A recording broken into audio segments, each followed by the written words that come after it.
막걸리. 아, 막걸리. 찝찝 들어가네. 그렇게 하면 터진다니까요, 오빠. 에이. 그렇게 하면 이제 막걸리 엄청, 폭탄이야. 어? 그렇게 하면 이제 막걸리 폭탄돼.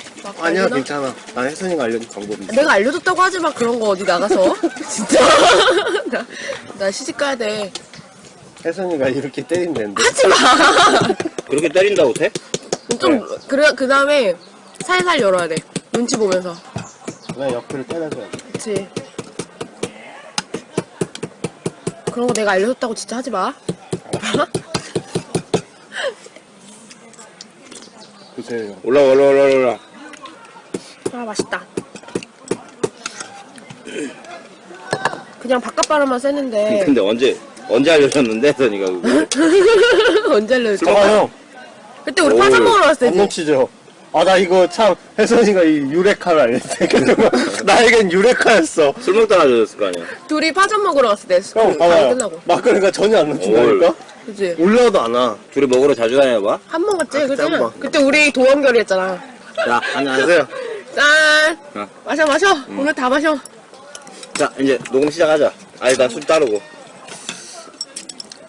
나 두잔 먹으면 되나? 나 오기 전까지만 해도 속 아팠는데 나 왜 이래? 괜찮지. 너무 신났어. 형모이 한잔 더 할래? 네. 홍보 오빠 이제 얼굴 빨개진다. 응. 술 못해가지고. 어떻게 알아? 날 너무 잘 알아. 묻어야겠어. 안녕하세요. 공인노무사 인사관리 수험 강의 인사를 잘하자. 지금부터 시작하겠습니다.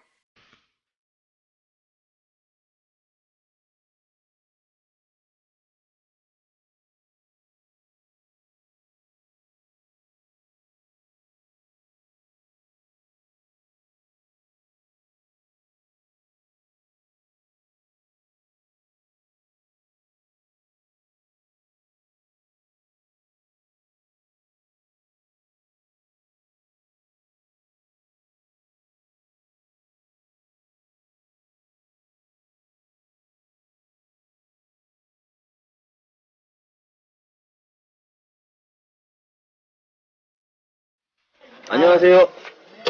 정통 인사노무관리 수험 강의 인사를 잘하자 제9화 3부 시작하겠습니다. 와! 여름이라서 저희가 여름 피서를 나왔습니다. 지금 여기가 산도 보이고 나무도 있고 숲도 있고 다 똑같나? 똑같은 건가? 계곡도 있고 옆에 족구장도 있고 아저씨들도 있고 등산객도 있고 백숙도 있고 파전도 있고 도토리묵도 있고 막걸리도 있고. 그럼 과연 여기는 어디냐? 과연 여긴 어디냐? 여기 어디라겠어? 잠깐만, 여기 어디지? 이름을 까먹었어요. 뭐지? 여기가 무스골? 예, 도봉산 자락에 있는 무스골 계곡에 저희가 지금 밤골 상해인가요? 여기가 형제 상해인가? 예, 밤골 상해. 밤골 상해. 지금 밤나무 때문에 여기 네. 밤나무가 엄청 많아요. 지금 여기 덮여가지고. 밤골 상해에 나와 있습니다. 오늘은 6월 뭐야, 형. 6월 17일. 6월 17일 오후 3시 반 정도가 됐고요. 저희가 늦은 점심을 지금 하고 있습니다. 닭백숙을 시켜놓고. 도저히 더워가지고. 예. 저번 방송을 보신 분들은 아실 거예요. 왜 저희가 여기로 왔을까? 여름 특집. 계곡 특집 무스골에서 9화 3부 시작하겠습니다. 시작하도록 하겠습니다. 와! 자, 야 그만 좀 쳐먹어. 이런 거 못 먹고 자라서 그래요. 고기를 먹어봤어야지. 고기를 먹어봤어야지. 나 지금 일단 오늘도 마찬가지로 음주 방송 지금 막걸리 한두 잔씩 하고 지금 알딸딸한 상태에서 하고 있고요.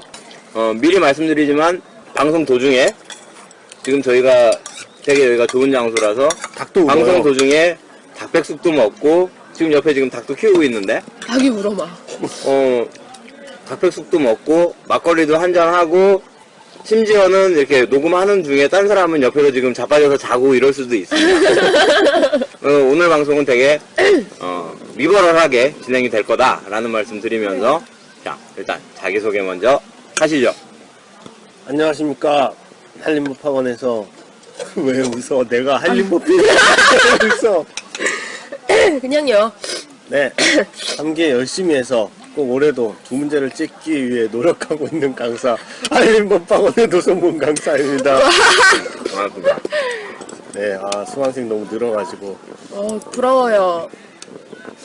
다 또 네, 여기서 다 또 겸손한 낮춤에 여러분들의 또 성원에 힘입어서 더 열심히 하라는 말로 듣고 채찍질로 듣고 열심히 하겠습니다. 와, 진짜 가식적이다. 진짜 가식적이다. 그 다음에 하셔야죠. 하신 거예요? 예. 왜 지금 하는 얘기가 좀 테이프를 좀 늘린 것 같아. 무슨 말이. 와우. 취했거든. 얘기하고 있어요. 취했거든. 네. 우와, 강아지 진짜 귀엽다. 반갑습니다. 이현우 노무사입니다. 반갑습니다. 와, 오늘 왜 이렇게 소개가 짧으세요, 근데? 저번 주부터 짧았잖아. 그렇네. 아니, 괜히 이게 내용을 잘 전달해드리는 게 중요하지. 괜히 내 소개하면서 뭐. 우리 갑자기 동물이 또. 좋네. 일단, 이현우 노무사 소개하시죠.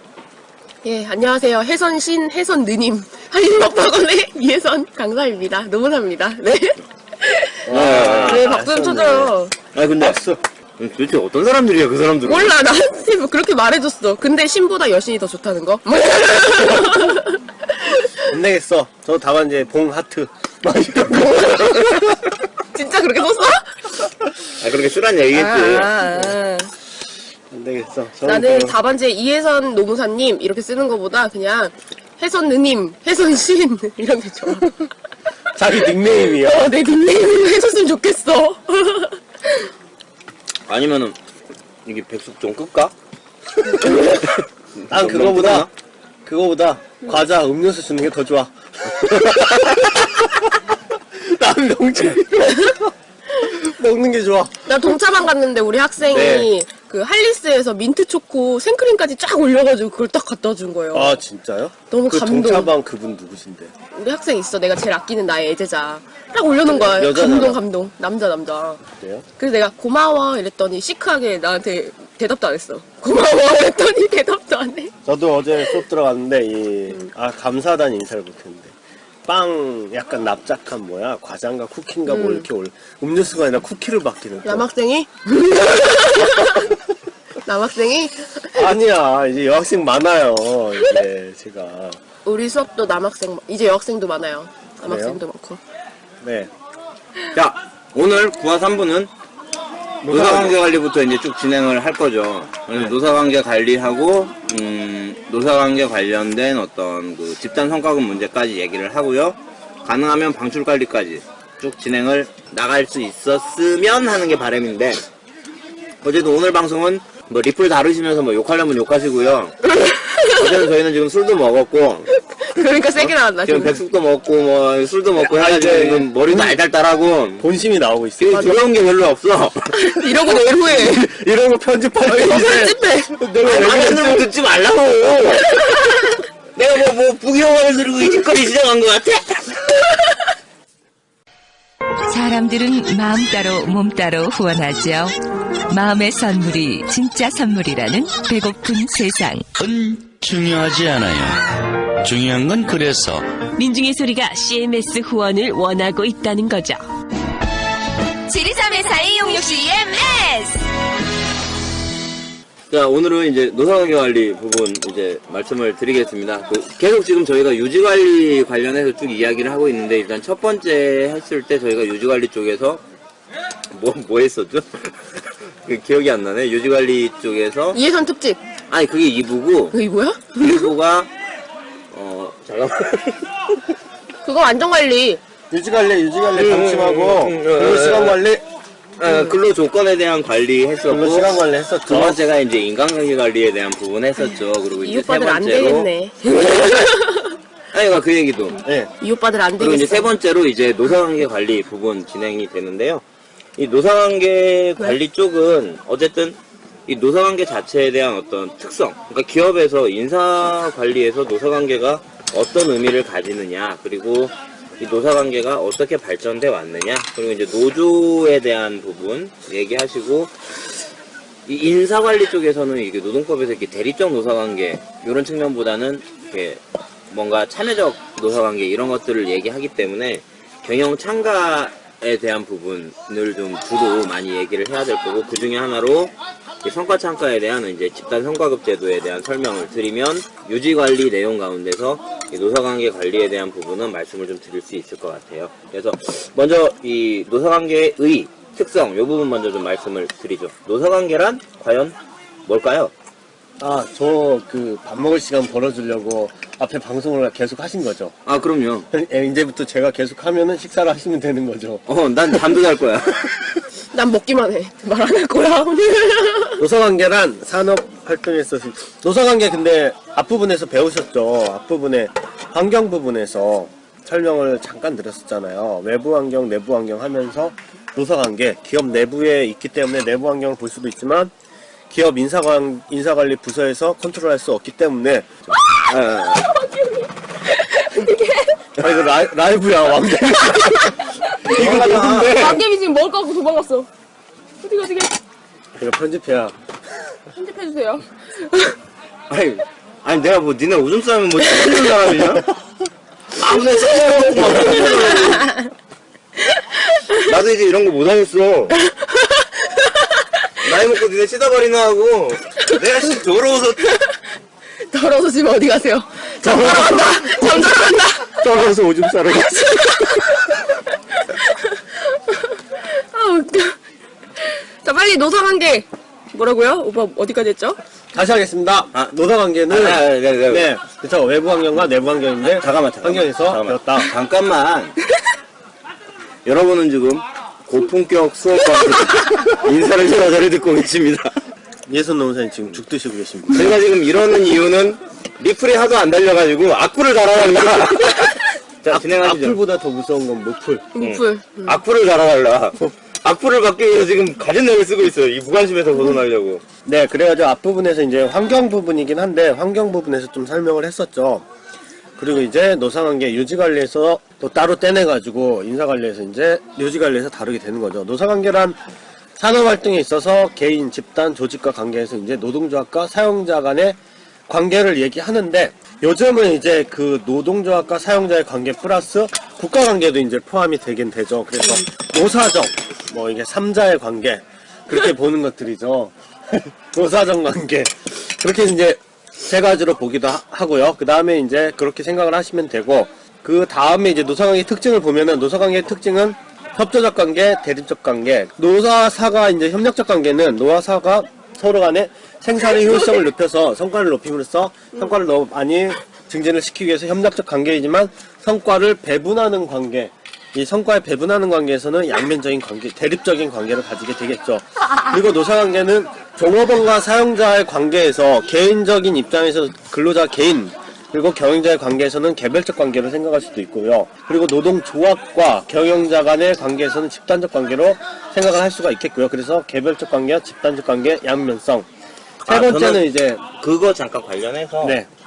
그 얘기 들은 적이 있는 것 같은데 저에게 삐뿔을 주신 그 한국노동법의 대가 김혜국 교수님.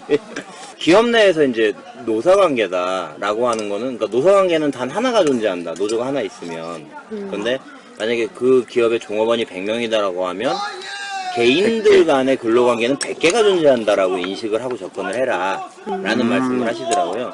그래서 개별관계하고 집단관계는 좀 그런 차이를 좀 두고 이해를 하시면 될 것 같아요. 옆에 지금 족구하는 팀이 아주 신났구만. 그 더 이상 할 얘기 없으십니까? 그만 먹고 빨리 말해요. 유성훈 의원님. 자, 그럼 세 번째 이제 경제적 관계와 사회적 관계인데요. 노사관계는 이 경제적 관계와 사회적 관계 두 가지 측면이죠. 그래서 사용자와 근로자와 노동조합이 경제적 목적 달성을 위해서 경제적 이해관계에 따라서 이제 관계잖아요. 원래 그 회사에 돈 벌려고 회사를 들어가니까. 그래서 경제적 관계로도 볼 수 있지만 인간관계적 측면에서 사회생활에 영향을 미치는 관계이기 왜 때문에 그러냐면 사회적 관계를 생각할 사람들이 수 없죠. 사실은 자기 인생 살아가는 대부분이 직장생활하고 떼어놓고 생각할 수가 없다는 거잖아요. 그러니까 돈 벌려고 회사도 들어오지만 회사 들어오고 나면 이미 사회생활의 그 범주 자체가 기업으로 좁혀져요. 직장생활하는 만나는 사람도 다 동료들이고. 그렇게 이제 돼버리니까 경제적 관계만큼 사회적 관계도 중요해져 버렸다는 거죠. 예선 노무사님과는 저는 이제 경제적 관계는 사회적 관계로 아니 그러니까 이런 거지. 내가 돈 벌려고 학원 강사를 했는데 여기서 이혜선 만날 줄 알았나? 영광이죠. 네. 혜선 누님. 팔로. 너무 진짜 너무 좋아. 막 혜선 누님이라고 해준 사람. 우리가 그러니까 되게 해선느님 하면은 저는 그 여신이 내가- 생각나는 게 아니라 유재석이 생각나. 내가 더 적나라하게 얘기하면 수강생들은 혜선 누님으로 보이겠지만 내가 보기엔 빈대야. 맨날 얻어먹어. 제가 나중에 성공해서 크게 쏠지 누가 압니까? 근데 만약에 저기 이혜선 노무사가 잘 되면 네. 저는 빈대 소리 감수할 수 있어요. 제가 10년 뒤에 오빠들에게 엄청 쏘겠습니다. 나는 가진 굴욕을 준다고 하더라도 난 달라붙어 있을 수 있어. 오징어 같은 빨판의 힘으로 막 쫙 달라붙어가지고 쭉 말아먹으면서 할 거야. 성공해야 될 텐데, 제가. 자, 노사관계 이제 네 번째 측면. 종속관계가 대등적 측면이 있겠죠.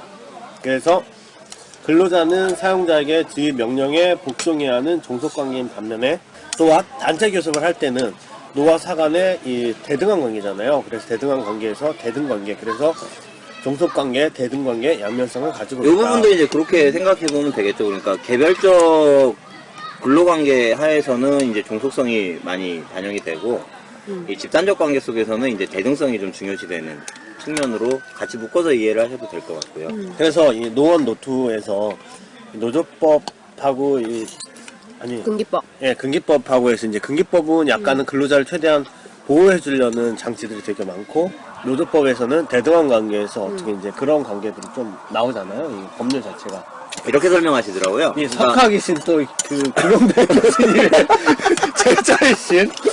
그러니까 개인적인 관계 속에서는 어쨌든 종속성이 그 주된 성격일 수밖에 없으니까 종속적 관계 하에서 최소한의 어떤 것들을 보장해 주기 위해서 근로기준법이 존재한다면 이제 그런 것들과 묶어서 이 사람들이 조직을 묶어서 자기들의 집단적인 힘을 가지고 사용자와 대등한 관계를 가질 수 있도록 묶어줬기 때문에 이제 집단법 속에서는 대등성을 중심으로 그리고 이제 조화와 어떤 협력 아니면 타협 뭐 이런 부분을 중심으로 이야기가 될 수밖에 없다.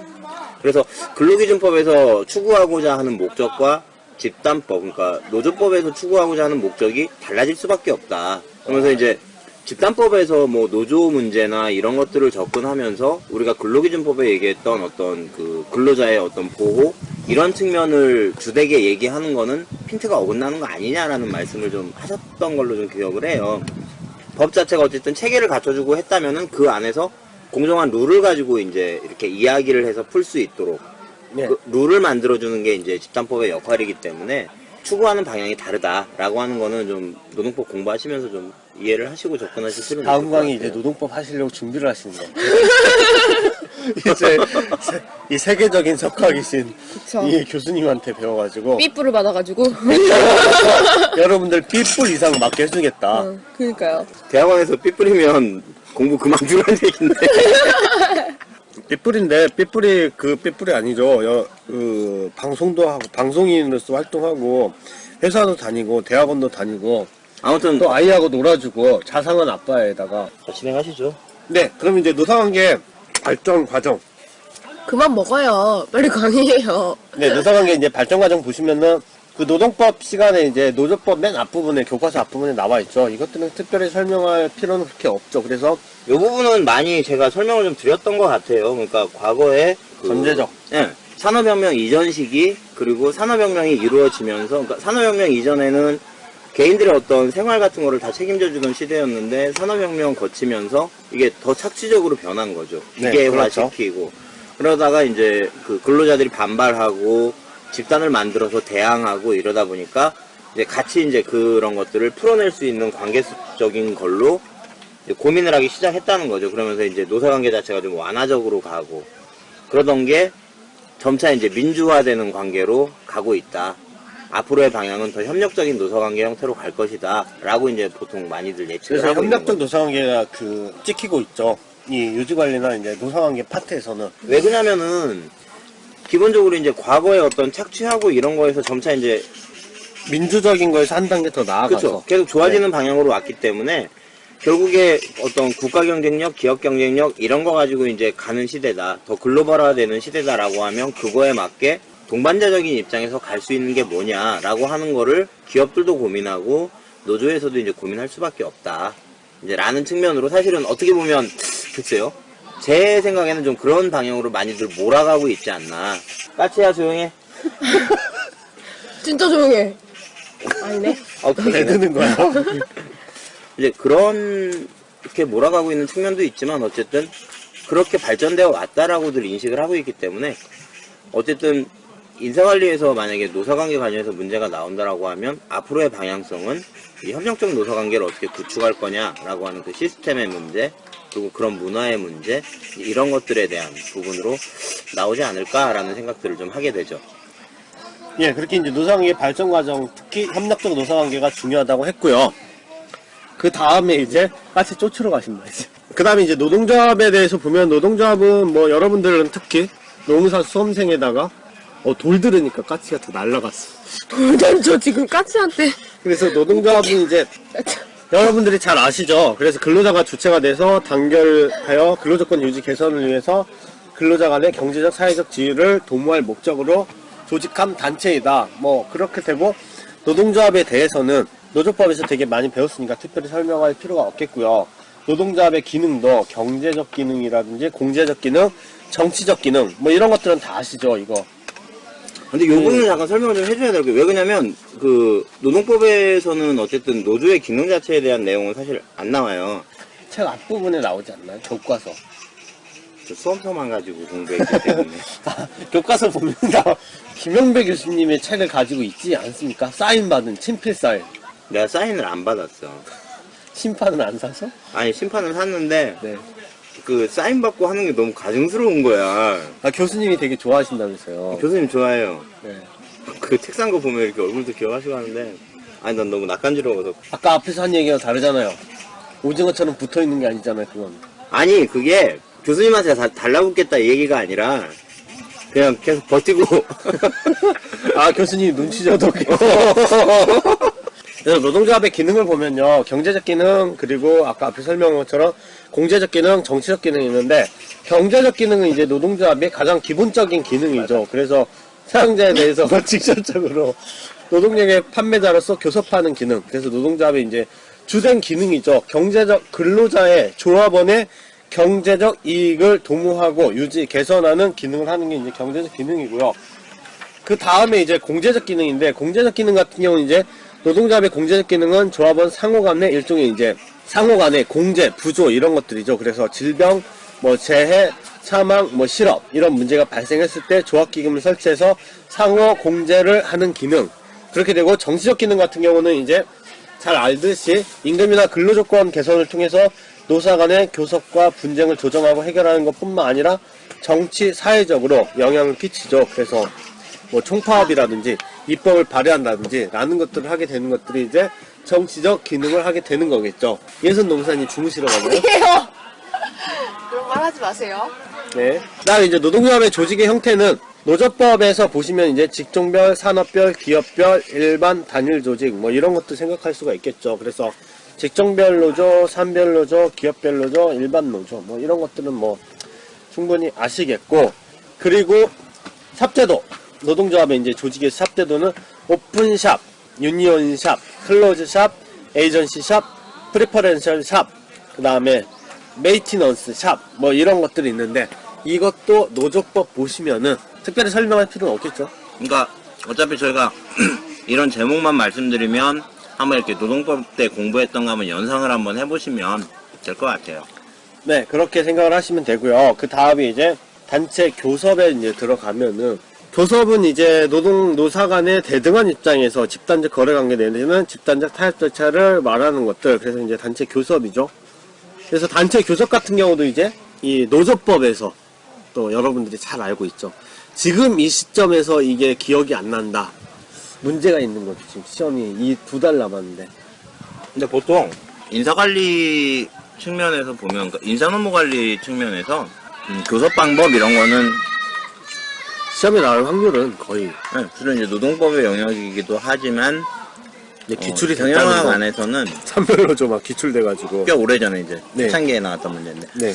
그 인사노무관리에 들어가는 영역 중에 하나가 이제 노사관계 측면이 좀 들어가잖아요. 그러니까 네. 그 인사관리 측면에서 인사에 대한 기본 내용하고 고용관계, 노사관계 이런 것들이 포함이 되기 때문에 경영학과 안에서도 이제 노사관계 전공하시는 분들이 많이 있기 때문에 그분들 영역에서 나오는 건데 이제 노동법하고 겹친다는 거죠. 그래서 기업별 교섭, 집단 교섭, 통일 교섭, 뭐 대각선 교섭, 공동 교섭 이런 거에 대한 의미 자체만 잘 이해하시면 될 것 같고요.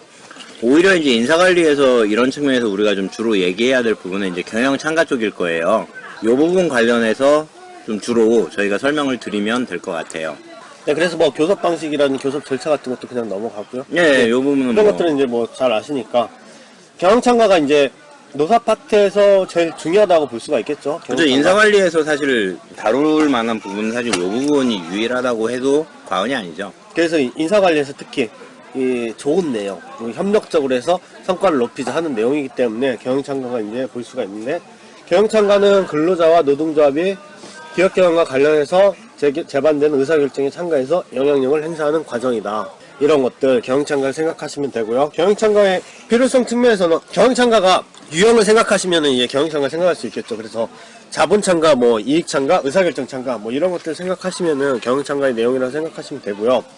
경영참가 이제 필요성으로 돌아와서요. 경영참가의 필요성은 근로자 측면에서도 유익한 측면이 있고 사용자 측면에서도 유용한 측면이 있다라는 거. 그래서 근로자 측면에서는 경영할 때 이제 의사결정에 자신들의 직장의 안정성과 처우가 관련이 돼 있기 때문에 자신이 작업을 통해서 습득한 경험이나 이런 것들을 통해서 작업 과정에 대한 것들을 경영참가를 통해서 근로자 자신의 권익이나 미래의 뭐 생애 설계 뭐 이런 것들에 대해서 의사결정에 영향력을 행사하는 것들이 경영참가라고 볼 수도 있다. 이런 장점을 생각할 수가 있겠고요. 그러니까 이제 본인 스스로가 종속된 걸로 일하는 게 아니라 자기가 이제 스스로 주체적으로 이제 어떤 일을 결정하고 하는 과정이 이제 만들어질 수 있다라는 거죠.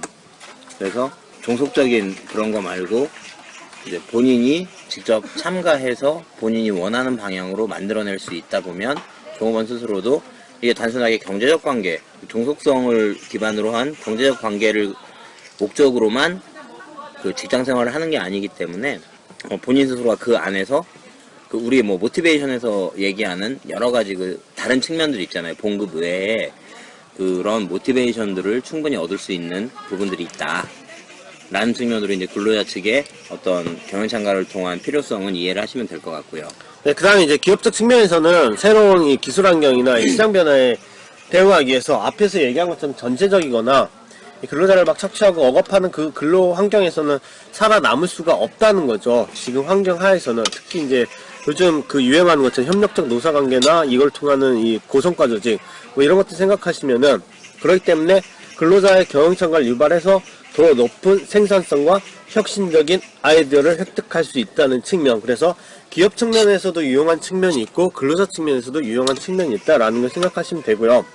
경영참가의 이제 유형은 세 가지를 생각할 수가 있어요. 그래서 세 가지는 자본참가, 이익참가, 의사결정참가죠. 그래서 이제 이 용어 자체에서 알 수가 있겠죠. 그래서 자본참가 같은 경우는 이제 근로자로 하여금 자본의 출자자로 하게 만들어서 그 근로자로 이제 경영에 참가하는 것들이죠. 그래서 뭐 쉽게 얘기하면 이제 그 종업원들한테 뭐 주식 주는 거죠. 네, 그래서 자본참가니까 종업원이 주주가 되는 거죠. 쉽게 생각을 하면은. 그래서 그런 것들을 이제 생각을 할 수가 있겠고요. 그 다음에 생각할 수 있는 게 이제 이익참가. 이익참가 같은 경우는 이제 근로자가 이제 생산성 향상이 됐던 것들에 대해서 적극적으로 이제 참가하고 협력한 대가에 대해서 이윤의 일부를 근로자에게 배분하는 게 이제 이익참가죠. 그래서 이익참가인데, 이익참가 같은 경우는 이제 왜 이게 경영참가냐? 근로자에게 이익을 나눠주는 것들인데, 근데 그거는 이윤은 이 사용자의 몫이죠.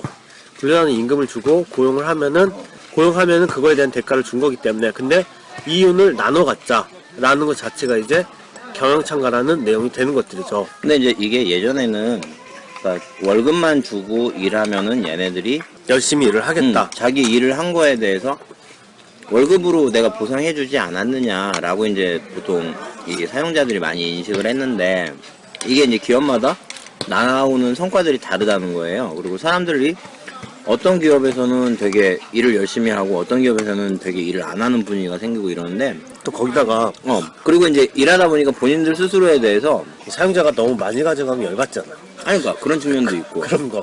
사람이 모티베이션이 안 돼, 그런 게. 그리고 기본적으로 연봉 자체가 딱 정해지면요 그 사람들이 전에 이제 우리가 왜 그 연봉이라고 하는 게 왜 위생 요인일까 동기 요인이 못 되고 그 부분도 본인들이 받는 어떤 기본적인 딱 정해진 임금이라고 하는 거에 대해서는 그냥 그 자체로 당연히 받아야 되는 걸로 인식을 한다라고 하는 거죠. 그러면 자기가 새롭게 노력한 부분들을 통해서 받아낼 수 있는 부분이 있다라고 하면 그 자체가 이제 모티베이션이 되는 거고, 그래서 그런 측면에서 사실 이익 창가는 만들어진 거다. 그러니까 모티베이션 측면에서 종업원들의 동기를 자극해서 더 높은 성과를 얻기 위해서 사실 이익 창가는 만들어진 측면이 좀 많아요. 그러니까 이 근로자들의 어떤 지위나 이런 것들을 더 보장해주기 위한 측면보다는 모티베이션을 이끌어내서 더 성과를 끌어내려고 하는 측면이 사실은 이익 창가엔 강했고, 근데 그런 것들이 약간 한 중간 정도 이렇게 좀 섞인 게 자본 창가고, 이게 이제 종업원들의 권익 측면을 우선적으로 더 이렇게 드러나게 된 게 의사결정 창가다라고 이해하시면 될 것 같아요. 경영 창가는 이제 광의를 보면 자본 창가, 이익 창가, 의사결정 창가가 있는데 가장 협의로 봤을 때는 협의의 경영 창가라 부르는 게 이제 의사결정 창가죠. 경영 창가의 가장 핵심적인 내용이 될 수가 있겠죠. 네, 왜냐면 종업원들의 어떤 권익이나 이런 것들을 가장 잘 보장해줄 수 있는 건 의사결정이거든요. 네, 그래서 이제 의사결정 창가로 볼 수 있는데, 의사결정 창가는 근로자 또는 노동조합이 기업 경영상의 의사결정에 참가를 하는 게 이제 의사결정 창가죠. 그렇죠. 의사결정의 이제 참가의 유형은 두 가지, 노사협의회와 노사공동결정제, 이 두 가지를 둘 수가 있겠고요. 노사협의회는 또 이 노조법에서 노사협의회는 이제 노조법이라기보다는 왜 근참법. 근참법에 이제 있고요. 노사 공동협의체라고 하는 거는 우리나라에서는 좀 찾아보기 어려운데, 그 독일 같은 데에는 이제 종업원 평의회 같은 게 있잖아요. 거의 독일이 유일한 걸로 알고 있는데 현실화되기는 좀 아직까지는 어려운 측면이 좀 있다. 본질적으로 이제 그 경영의 의사결정 권한까지 가지고 있느냐, 아니면 의사결정 권한은 없이 그냥 단순히 자문적인 기능만 할 뿐이냐를 통해서 두 개가 나뉘는 거죠. 그렇죠.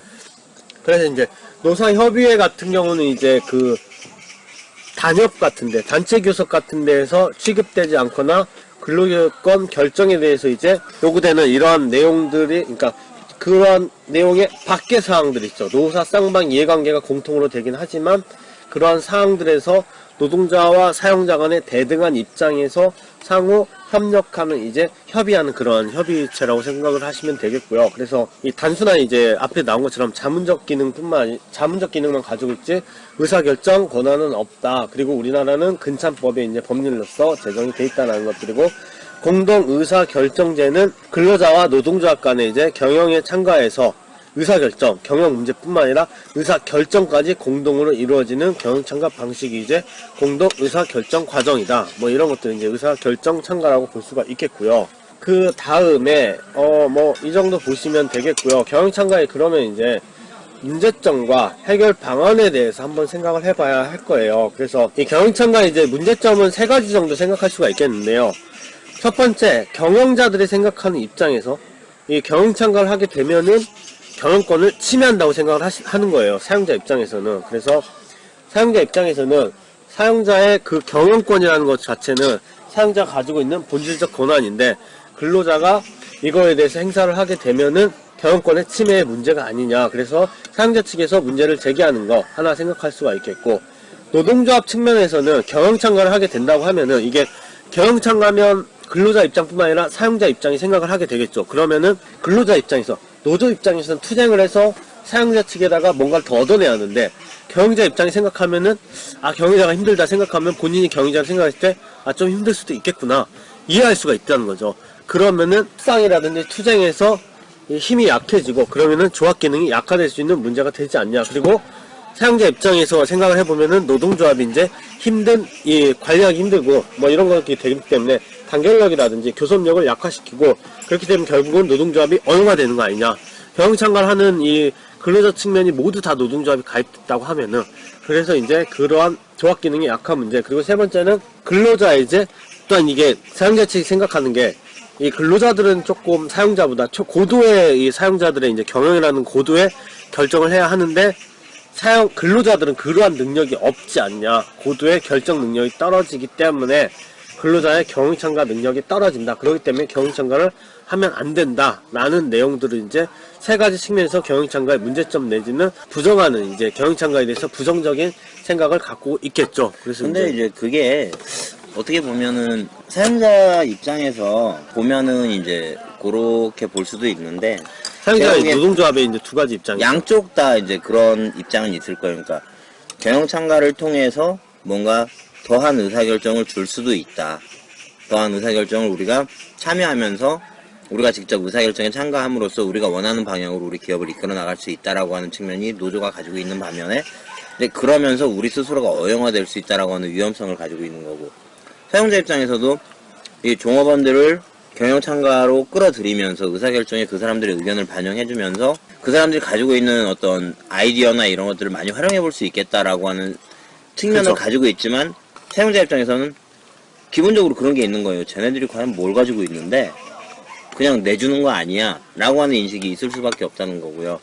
근로자 입장에서 그 입장에서 본다라고 하면 사실은 무게중심으로 따지면은 기업 입장에서는 사실 활용한다는 측면보다는 뭔가 쟤네들이 아무것도 모르는데 그냥 문만 열어줬다라고 하는 느낌이 압도적으로 강할 거고, 노조 입장에서는 이런 걸 통해서 우리가 어영화될 수 있다라고 하는 부분보다는 우리가 직접 의사결정에 참가함으로써 노조가 더 힘을 가질 수도 있다 라고 하는 측면이 사실은 더 클 거예요. 그러니까 반대적인 측면의 얘기들을 이것저것 하려고 하다 보니까 한 3가지, 4가지의 이제 문제점이나 이런 것들이 얘기가 나오지만, 사실은 궁극적으로는 사용자는 자기가 가진 권한을 나눠주는 게 부담스러운 거고, 노조 입장에서는 그거를 적극적으로 가져가려고 하는 측면들이 훨씬 더 강할 거고, 그래서 이제 협력적 노사관계 측면에서 본다라고 하면 사실은 단점보다는 장점이 많은 거는 분명하다라고 좀 인식할 필요는 있을 것 같아요. 네, 그러면 이제 이 세 가지를 또 해결하는 성공적 운영 방안을 생각해 봐야겠죠.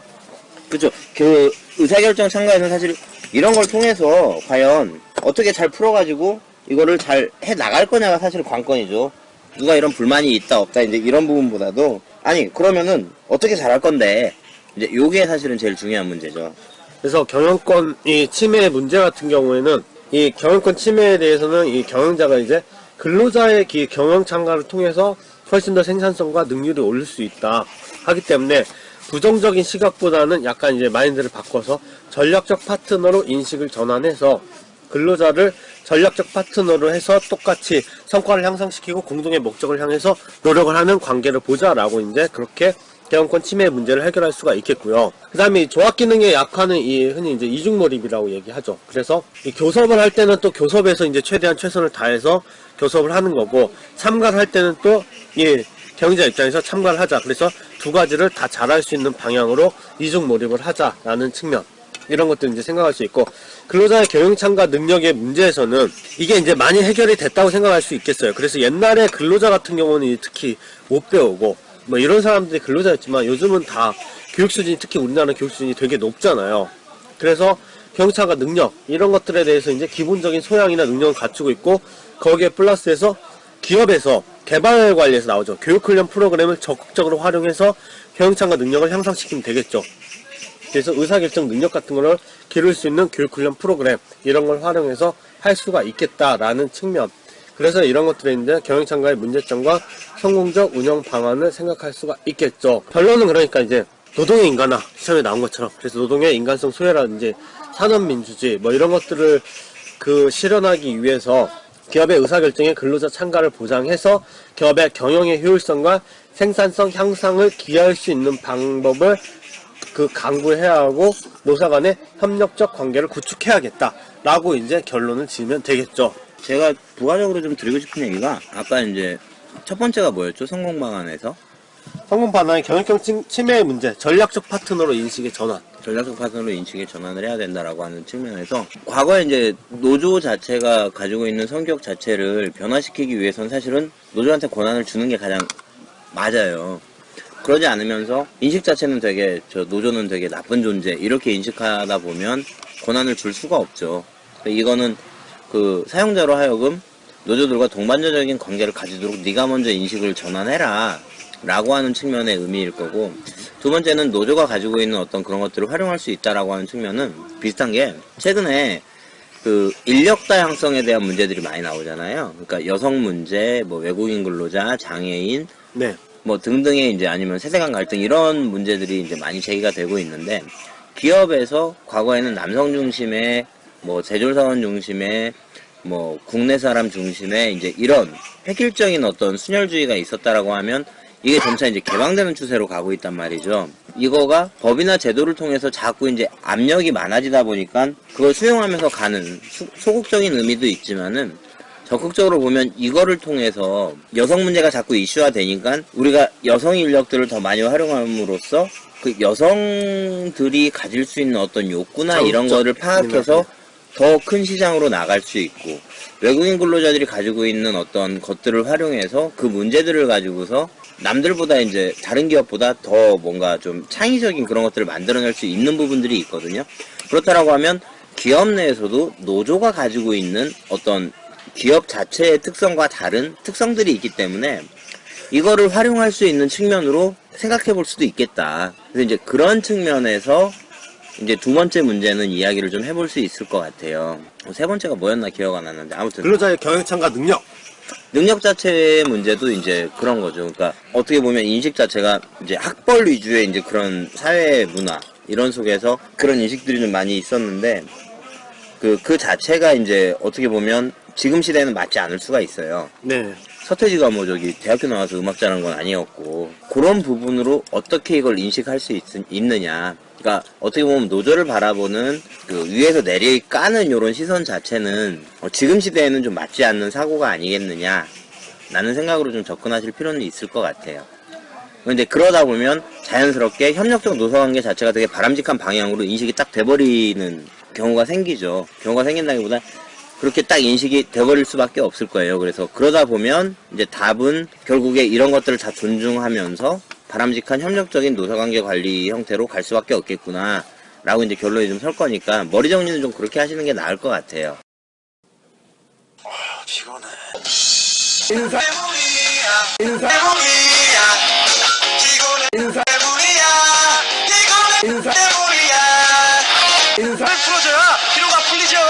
인사.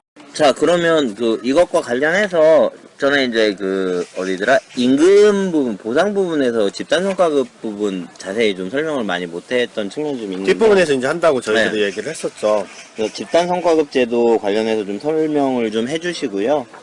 그거 관련해서 이제 자본 참가 부분에서 왜 종업원 지주제도하고 또 스탁 옵션 부분이 있잖아요. 네. 그 부분 같이 묶어서 좀 설명을 해주시면 좋을 것 같아요. 네, 집단 성과급 제도 같은 이제 성과 참가 중에서 이제 집단 성과급 제도가 보상 부분에서 개인 성과급, 집단 성과급 부분도 있고, 내지는 이제 그 부분에서 이제 보상 부분에서도 하기도 하지만, 또한 이것들이 유지 관리에서 이 성과 참가로 해서 집단 성과급 제도가 나와 있죠. 그래서 집단 성과급 제도는 이제 개인 성과급이 갖고 있는 단점을 극복하기 위해 설계된 것으로, 집단 성과와 관련된 기업에게 집단 성과와 관련해서 기업의 이익의 증가나 비용의 감소가 있었을 때 종업원들에게 개인의 임금을 추가로 급여로서 지급하는 것들이 집단 성과급 제도죠. 그리고 집단 성과급 제도를 도입하는 목적은 앞에서 이제 그 호슨 실험 인간관계적 접근 이런 거 생각하듯이 개인 성과급 제도 하에서는 종업원들 간의 인간관계가 문제가 있다. 그래서 인간관계적인 훼손으로 인해서 협동심이 떨어지고 이 집단 간에 이제 그런 문제가 있기 때문에 공동체 의식을 향상시키기야 하겠다. 그래서 집단 대상으로 해서 공동체 의식을 향상시키는 거. 그리고 두 번째는 이 집단 성과를 하게 되면 의사참가나 이런 결정참가가 있기 때문에 표준 작업량이나 과업시간 같은 것들을 노사 간에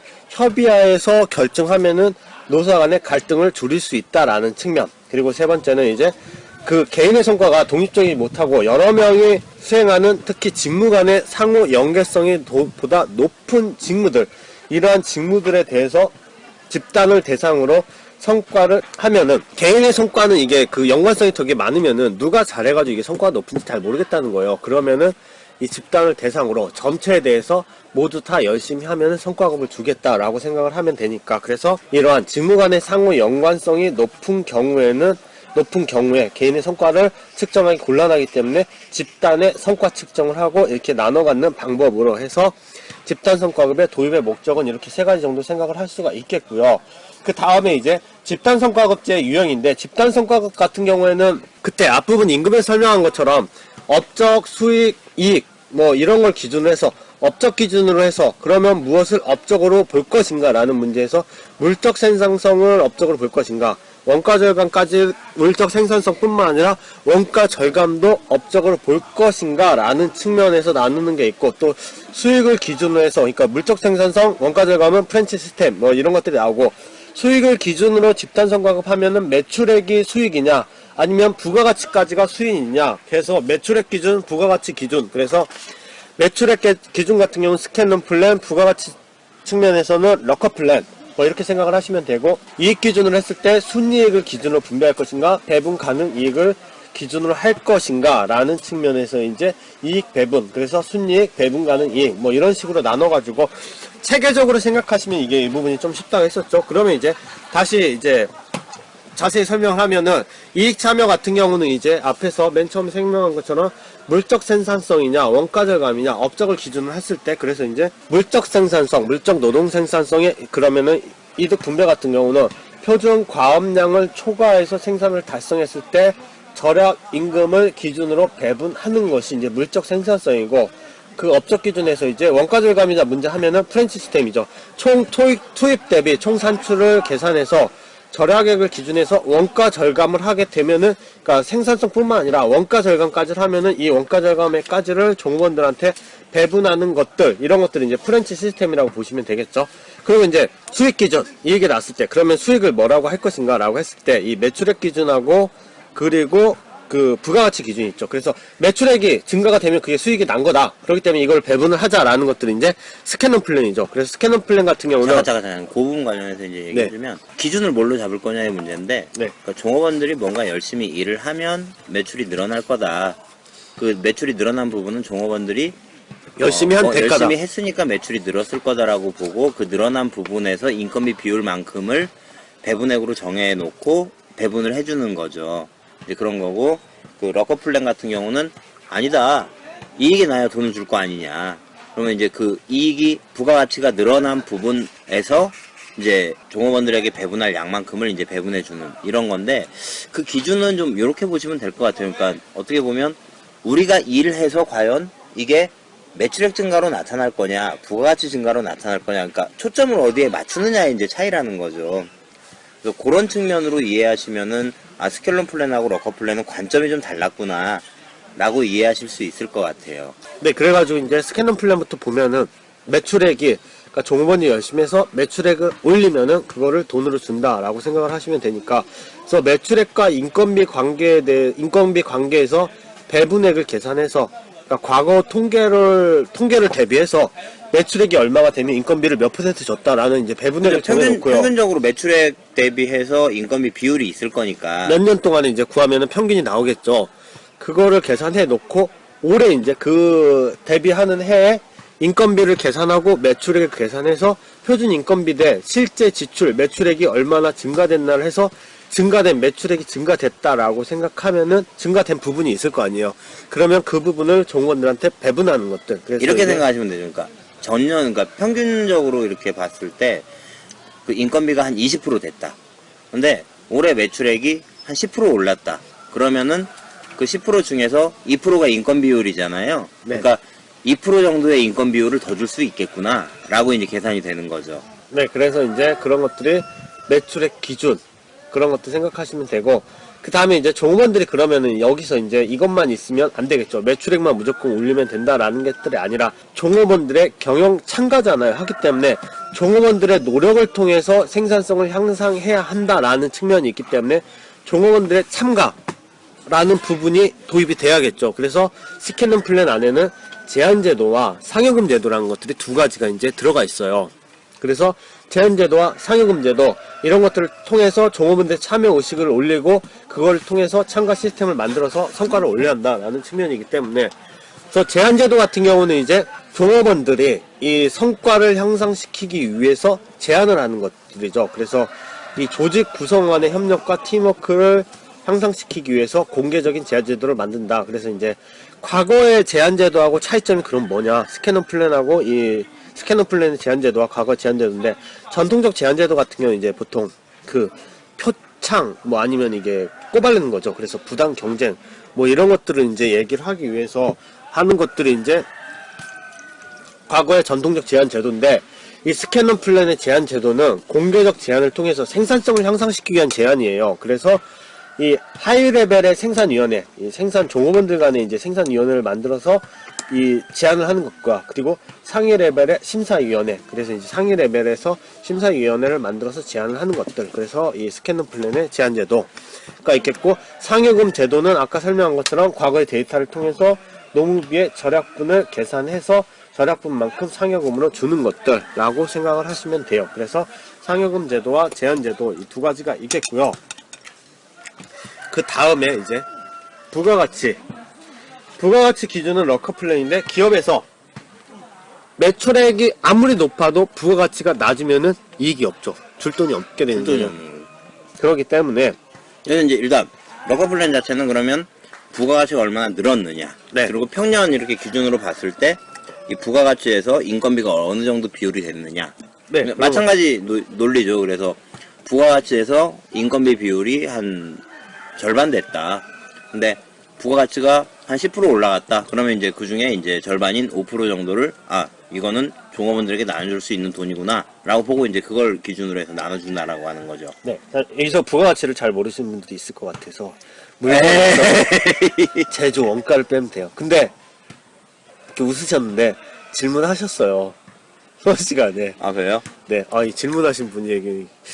그래서 질문을 하셔서, 이런 거까지도, 그러니까 이런 단어 자체, 정확한 이런 의미 있잖아요.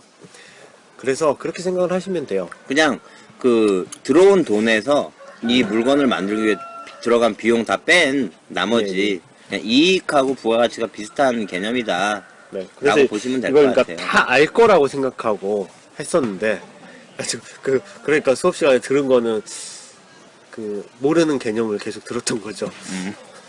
그래서 어쨌든, 그래서 이제 기업에서 창출한 부가가치에서 인건비가 차지하는 비율에 따라서 이제 부가가치가 더 높으면은 이것들을 이제 종업원들한테 배분하는 거, 이게 러커플랜이죠. 그래서 스캐너 플랜, 러커플랜 같은 경우는 이제 제가 보기에 원리는 같은데 네. 기준이 다르다라고 네. 이해하시면 될 것 같아요.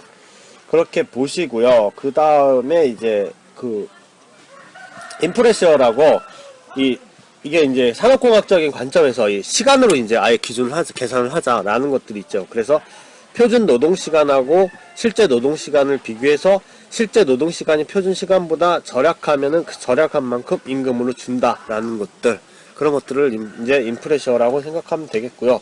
그다음에 이제 뭐 맞춤형 이득분배 제도에서 주어진 상황에 따라서 이 부가치를 그러니까 이 주어진 상황에 따라서 위에 여러 가지 제도들을 기업 특성에 맞게 변형시켜서, 그러니까 이제 어떤 기업에서 어떤 거를 전략적으로 우리가 중요하다고 생각하느냐에 따라서 그거에 대한 목표를 초과 달성했을 때 그 기준으로 나눠준다는 거죠. 그러니까 어떻게 보면 맞춤형 이득 배분제도 안에서 우리가 매출액을 증대하는 게 중요하다, 그거에 대한 인건비 비율만큼 나눠주겠다라고 하면 맞춤형 이득 배분 제도 안에서 이제 스켈론 플랜 형태로 갈 수 있는 거고, 부가가치가 중요한 거다라고 하면 러커 플랜 형태로 갈 수도 있는 거고요. 오히려 이제 다른 부분에선 부서별로도 갈 수 있고, 부서별로도 갈 수 있고, 아니면은 네. 뭐 인건비 절감으로 우리는 가겠다. 그러면 인건비 절감한 거 중에 몇 프로를 종업원들에게 다시 돌려주겠다.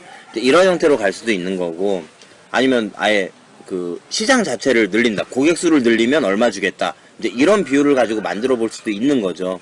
그러니까 형태는 되게 제각각인데 그 기업 형태에 따라서 다양한 형태로 이제 나타날 수가 있을 거예요. 요거 자체는.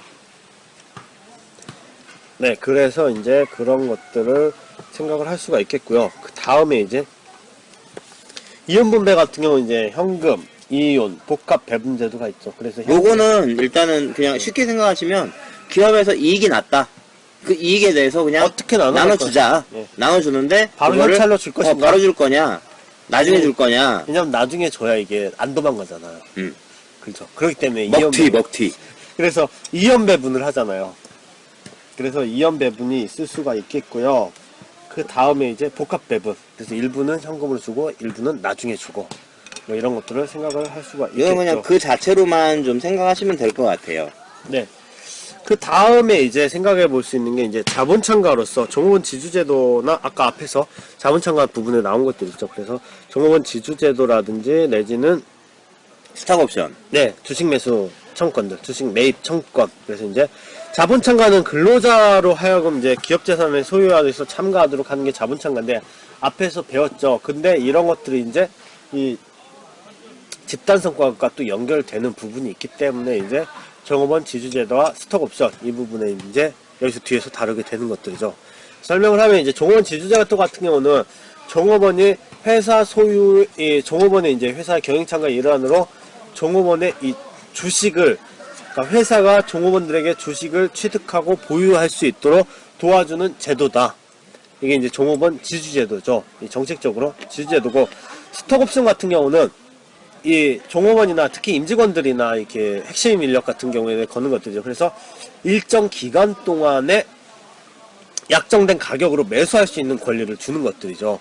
그래서 종업원 지주제도는 회사의 주식을 취득해서 회사의 이 약간 좀 관점이 다른 게 회사에 이제 종업원 경영 참관해서 이 소유 의식, 그러니까 그 주인 의식을 갖고 열심히 일을 해라라는 것들인데, 스톡 옵션은 그러니까 그 기업의 가치가 증가되는 기준을 주가가 향상된다고 보는 것들이죠. 그래서 네가 열심히 해서 기업의 가치를 향상시켜라. 그럼 그거에 대해서 너한테 나눠주겠다라는 측면이죠. 나중에 이제 그때 이제 올라갔으면 그때 주식 예. 팔아와. 주식 그때 그 올라간 가치만큼 너한테 주겠다. 예. 그래서 약간 두 가지가 이제 약간 좀 다르긴 하죠. 그렇죠. 목적 자체가 확연하게 차이가 나죠. 예. 그래서 종업원 지주제도나 이제 스톡옵션 제도를 보시면 종업원 지주제도 같은 경우 그래서 이 도입의 효과는 이제 종업원들의 이 재산 형성에 도움이 되는 것들이죠. 그래서 주식을 이제 이런 임금 외에 이제 주식으로서 이제 주식을 받고, 주식은 또 연말에 이렇게 배당소득이 나오잖아요. 그래서 주식 배당소득도 받고, 그리고 주식 가치가 올라가면은 이윤도 더 생기고 해서 이제 종업원의 재산 형성에 촉진되는 목적. 그리고 두 번째는 이제 종업원이 주주가 되니까 주주총회에 이제 참석을 하게 되는 거죠. 그러면 주주가 됨으로써 자료 열람 요구라든지 뭐 이런 것들을 하기 때문에 내부 감시자의 역할로서 기업의 투명성이 올라갈 수가 있겠다라는 측면.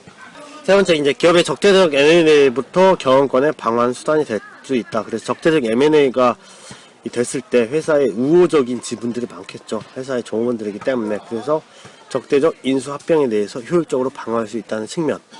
네 번째는 이제 노사협력의 제고 및 기업의 생산성의 향상이 될 수가 있겠다. 종업원이 이제 주주로서 주인의식을 갖고 회사 발전에 적극적으로 참여하고 노력하게 되면은 생산성이 향상을 이룰 수 있겠다라는 측면. 그래서 그렇죠. 이제 이런 것 통해서 이제 노조나 뭐 아니면 종업원들이 더 이제 애착심을 갖고 이제 그런 거 가지고 더 열심히 하다 보면 기업의 성과도 향상될 수 있겠다.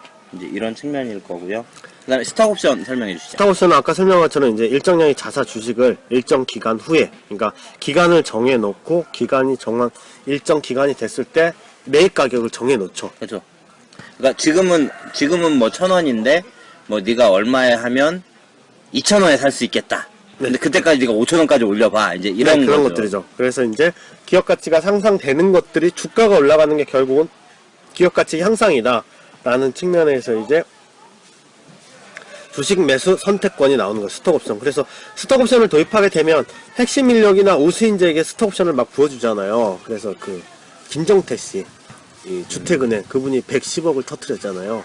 스톡옵션을 하는 것처럼 기업의 최소한의 비용으로 유능한 인재를 확보하고 장기적 관점에서 기업의 경쟁력을 향상시킬 수 있는 측면 생각할 수 있겠고, 두 번째는 이제 중소기업이나 벤처기업 같은 경우는 현금이 없으니까 추종 전략에 나가게 되겠죠. 선도 전략, 동행 전략, 추종 전략 생각하면은 그렇게 되는데, 현금의 능력이 부족하기 때문에 나중에 우리 회사가 가치가 올라갔을 때 너한테 돈으로 주겠다. 보상제도. 그래서 그런 것들. 그리고 이제 세 번째는 이 전문 경영인한테 스톡옵션을 통해서 소유와 경영의 분리를 시킬 수 있다라는 것들. 그리고 네 번째는 이 주가를 올려야 한다 하면 근로의욕이나 복리후생 뭐 이런 걸 통해서 주인의식이 향상되겠죠. 주식을 올리고, 그렇게 되면은 임직원의 잠재적인 주주화를 통해서 주인의식을 올리고 책임 경영을 실시할 수 있도록 하겠다라는 측면이. 근데 이제 중요한 거는 이 둘의 차이가 뭐냐.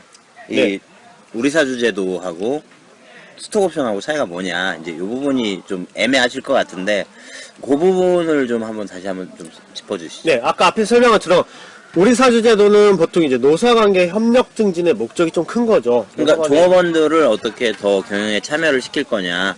이 사람들이 더 기업에 대해서 더 애착을 가지고 본인이 회사의 주인이다라는 인식을 어떻게 심어줄 거냐는 거에서 이제 요 제도는 출발을 했던 것이고요. 스톡옵션은 이 장래 이제 주가를 올려야 하는 측면이니까 고급 인력에 대해서 확보를 하고 장래 성과를 향상시키기 위한 모티베이션의 목적인 거죠. 근데 잘 보면 우리 사주제도 이런 거는 종업원들 신청하면 대부분 주지만 스톡옵션은 아무나 안 줘요. 개나 소나 안 줘요. 네.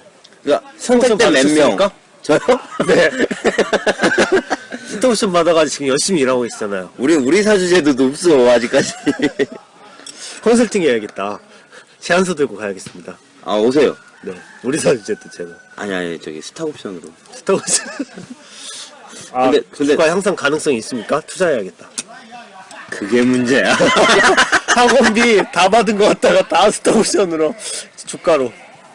두 번째는 이제 스톡옵션은 주인 매수 권리를 행사하지 않아도 되므로 손실 위험이 없겠죠. 왜냐하면 스톡옵션은 옵션이잖아요. 그냥 나중에 장점이 뭐 있긴- 살래? 그럼 아니 안 사. 이러면 그냥 되거든요. 주가보다 떨어지면 안 사도 되니까. 그렇지만 우리 사주 제도는 그냥 끝까지 가야죠. 샀으니까. 그렇죠. 주가 떨어져도 그냥 같이 안고 가야겠죠. 그래서 그러한 측면. 그리고 세 번째, 근데 거기서 잠깐 보면 그러니까 어떤 핵심 문제를 영입을 했어요. 나중에 이 스톡옵션 주면서 나중에 주식값이 많이 오르면 너는 돈을 벌 거니 네가 여기서 일을 열심히 해. 근데 이런 가능성도 있잖아요. 아이 별로 돈 욕심 없어. 난 그냥 이 회사 말아먹는 게 목적이야.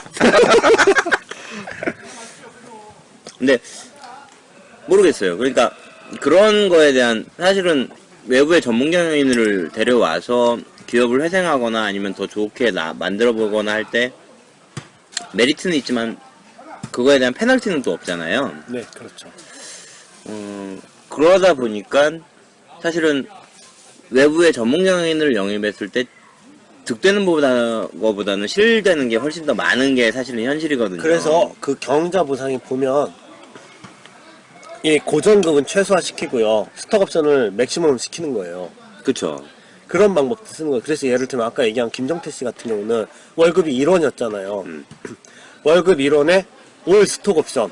그렇게 해가지고 그분은 110억을 터트린 거잖아요. 그쵸. 그러니까 물론 시대적 상황이 IMF 상황에 주가가 엄청 바닥을 치는 상황이기 때문에 그렇게 좀 약간 그런 점도 있긴 하지만 어쨌든 이제 그래서 이제 기본급을 되게 막 다운을 시키는 거죠.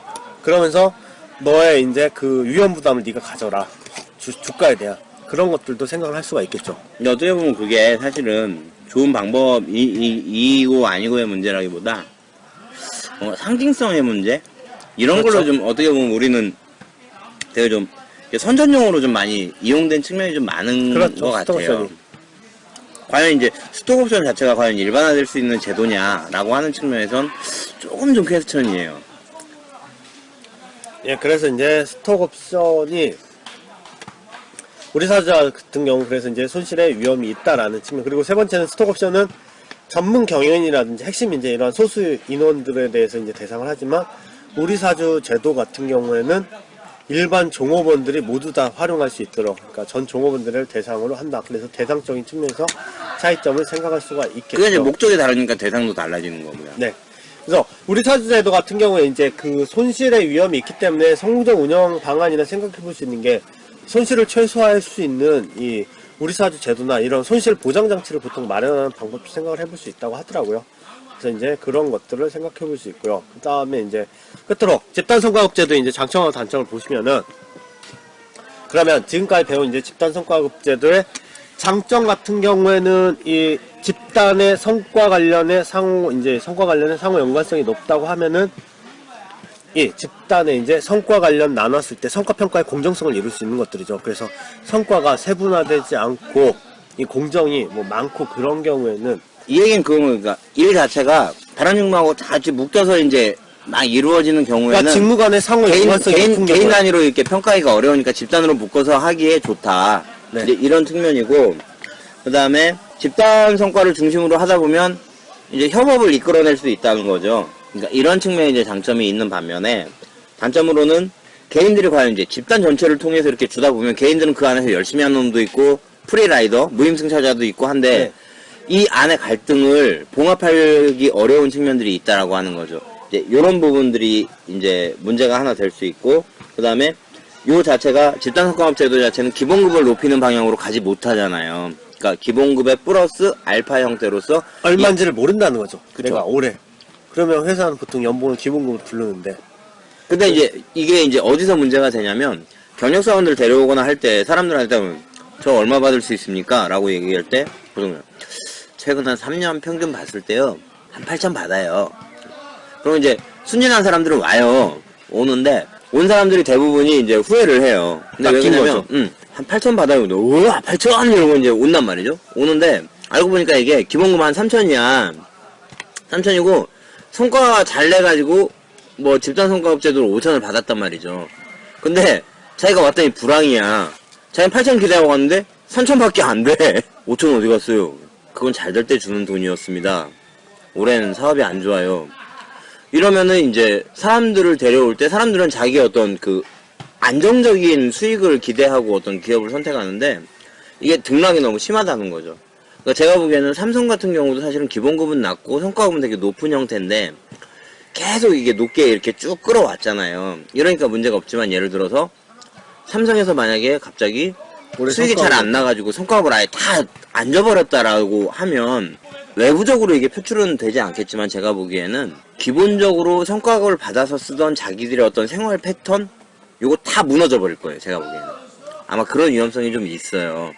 그래서 외부의 어떤 인재를 채용하거나 이럴 때 외부와의 어떤 그 조율성 이런 부분에서 많이 문제가 생길 수도 있겠다 라고 하는 이제 각각의 좀 장단점이 좀 있고요. 특히 집단성과급에서는 이 배분의 문제는 되게 중요한 문제로 보상 쪽에서 나왔었죠. 그래서 배분의 기준을 어떻게 할 것인가. 그래서 n분의 1을 똑같이 할 것인가.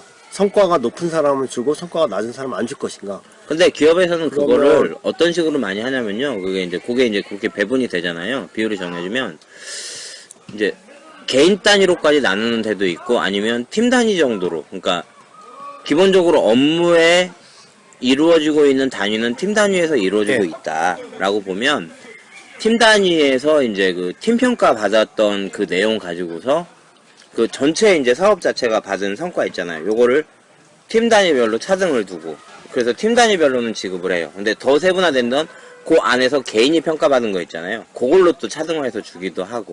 그러니까 이게 또 그 순환론적인 문제인데 또 이게 똑같은 문제로 갔는데 그 n분의 1을 하는 경우와 n분의 1을 하면은 열심히 한 사람이 이제 또 불만이 많겠고 그렇죠. 그리고 차등을 둔다 하면 또 다시 성과평가를 주니까 다시 또 협력의 문제가 또 되겠죠. 그렇죠. 갈등이 있으니까. 근데 그거는 어느 기업이든지 이게 이중적인 차별을 또 주는 거냐 아니냐 이제 이런 것들을 좀 고려하면서 나름은 합리적으로 좀 많이 만드는 건 사실이에요. 그러니까 네. 너무 이제 무자비하게 우리가 이제 이론적으로는 강의하면서는 아 개인 성과급 제도는 이런 문제가 있습니다. 집단 성과급은 이런 제도가 이런 문제가 있습니다라고 얘기를 하면서 각각의 장단점을 되게 극대화시켜서 얘기하고 있지만 실무에서는 되게 조율을 하는 형태로 이게 뭐 A1, A2, A3, A4 뭐 이런 여러 가지 형태의 조율 형태가 있을 거잖아요. 근데 그 중에서 이제 골라가는 형태가 되는 거죠. 너무 양극단을 달리는 형태로 선택하는 회사는 없어요. 왜 그러냐면 당장 반말이 생기는데 그러니까 그러진 않는데 이제 그거는 사실 기업이 어느 정책을 가지고 있느냐 그리고 기업에서 종업원들이 받아들이는 수준이 어느 정도냐 이런 거를 고려해서 나름 합리적으로는 좀 결정이 좀 되고 있다. 그렇기 때문에 그게 바로 성공적 운영 방안이죠. 그쵸. 집단 성과급과 개인 성과급의 조화로운 운영 그리고 합리적인 성과평가 제도를 설계하고 운영한다. 나 이용당한 거야?